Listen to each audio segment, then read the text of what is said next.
Hello everyone. तो त्रिभुजों की समरूपता संबंधित प्रमेय पढ़ रहे हैं हम लोग।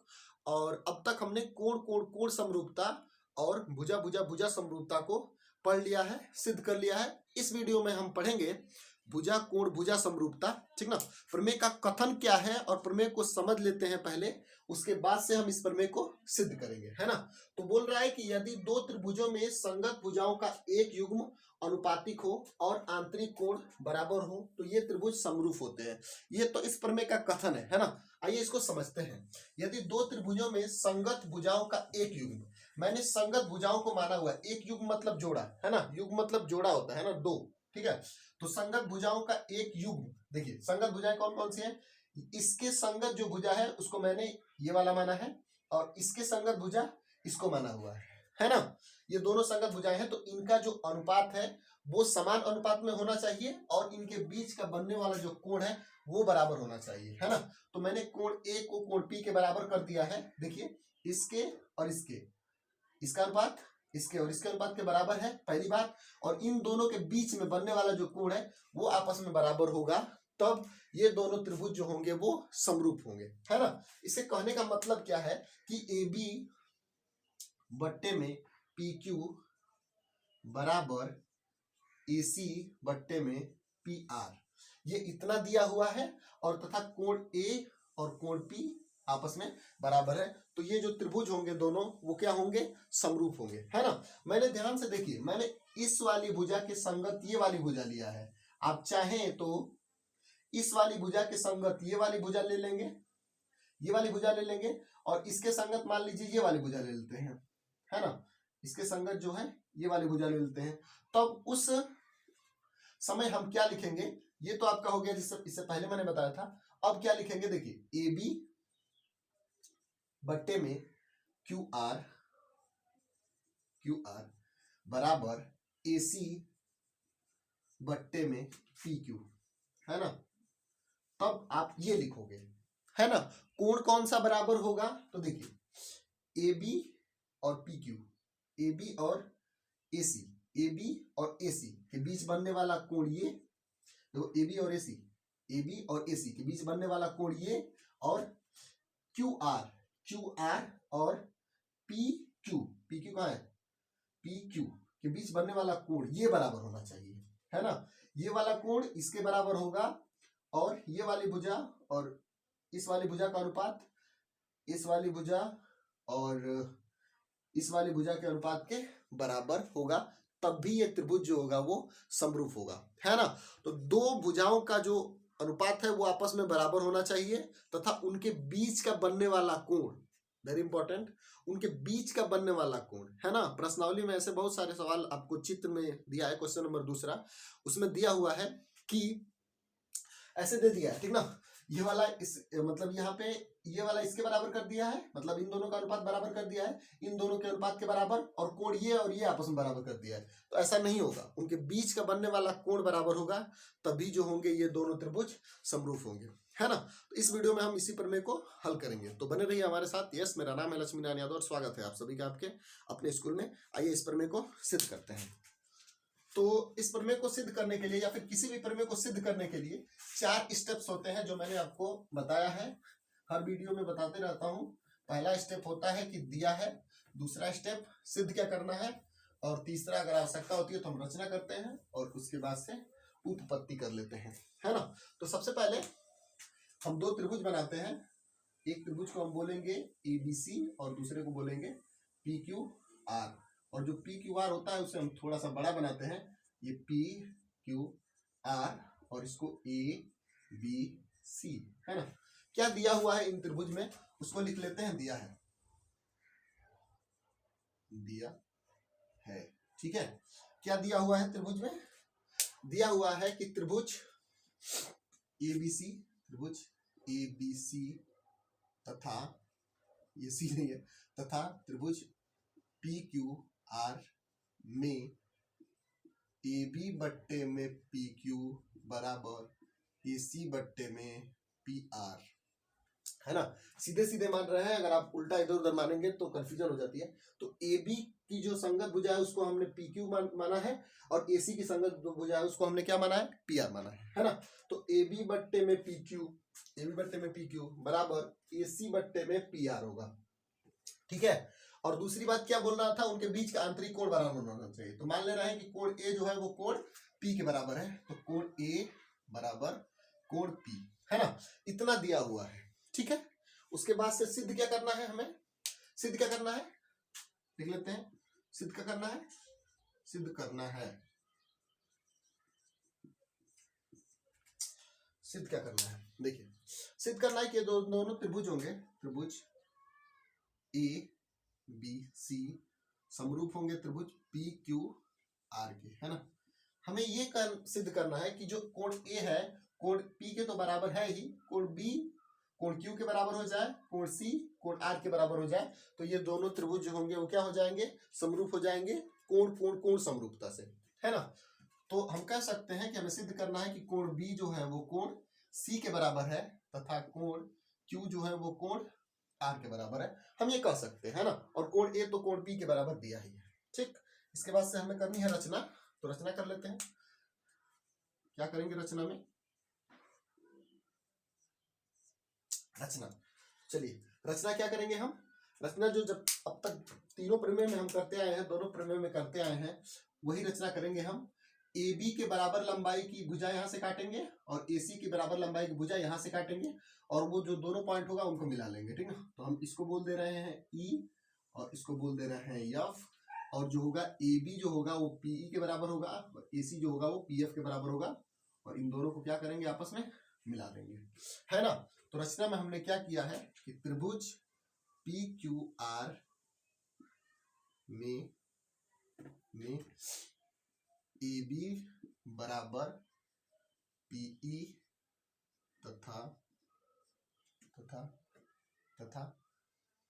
ए सी बराबर पीएफ काटा।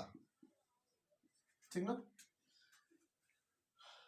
तो और ई को एफ से मिलाया, है ना। इतना हमने काम कर लिया। ठीक, अब जो लास्ट स्टेप है वो क्या है, उपपत्ति। इसलिए उपपत्ति करते हैं, उपपत्ति। चलिए उपपत्ति देखो, वो देख लेते हैं, दिख रहा है कुछ, दिख रहा है, ठीक है। उपपत्ति, सर्दी हो गई यार।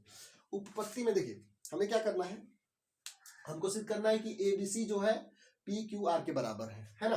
देखिए पहले हम इस वाली रेखा को इसके समांतर प्रूफ करेंगे, है ना। ये वाली रेखा इसके समांतर प्रूफ हो जाएगी तो कोण ई जो होगा वो कोण क्यू के बराबर होगा, कोण एफ जो होगा वो कोण आर के बराबर हो जाएगा, है ना। और ये दोनों कोण जो है वो एक ही कोण है ना। तो ये वाला त्रिभुज और ये वाला त्रिभुज समरूप हो जाएगा कोण कोण कोण समरूपता से, और उसके बाद से हम प्रूफ करेंगे कि ये वाला त्रिभुज जो है इस वाले त्रिभुज के सर्वांग सम है ना।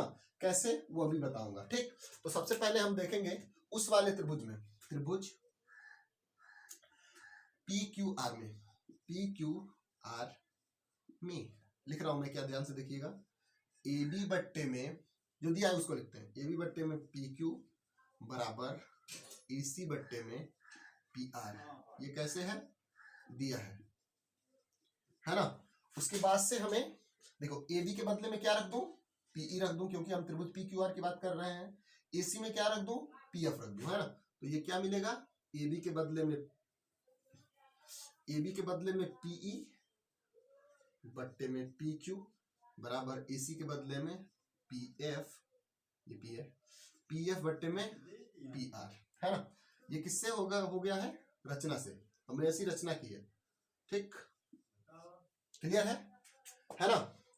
अब देखो अगर ये इतना हो गया तो थेल्स प्रमेय की जो विलोम है उससे हम बोल सकते हैं कि ये वाली जो भुजा है इस भुजा के समांतर होगी। मैंने किरण बोल दिया है, माफ करिएगा, वहां पे भुजा होगी, ठीक ना। ये वाली भुजा इस भुजा के समांतर होगी। ठीक, तो थेल्स प्रमेय के विलोम से, थेल्स प्रमेय के विलोम से, थेल्स प्रमेय के विलोम से, थेल्स प्रमेय की विलोम क्या कहती है कि अगर ये समान अनुपात में है, ठीक ना, तो ये वाली भुजा इस भुजा के समांतर होगी, ई एफ बराबर क्यू आर। अगर आप थिल्स प्रमेय का विलोम नहीं देखे हैं वो वाली वीडियो, तो यूट्यूब पे टाइप करें थिल्स प्रमेय का विलोम और साथ लगा दें लक्ष्मी नारायण सर, ठीक ना, वो आपको मिल जाएगा। ठीक, तो ई एफ बट्टे Q R, sorry E F जो समांतर होगा किसके, क्यू आर के, ये वाली भुजा इसके समांतर होगी। अगर समांतर है तो कोण ई जो होगा वो कोण क्यू के बराबर होगा।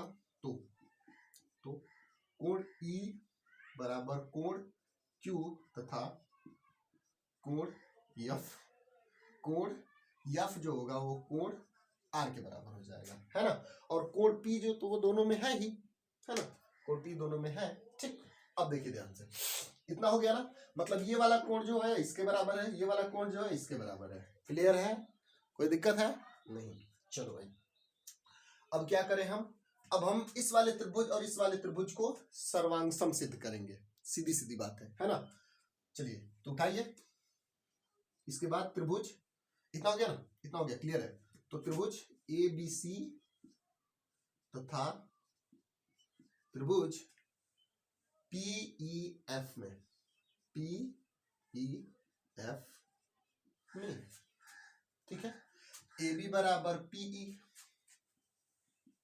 ए बी बराबर पीई, है ना, ए बी बराबर पीई है ना, बी सी बराबर,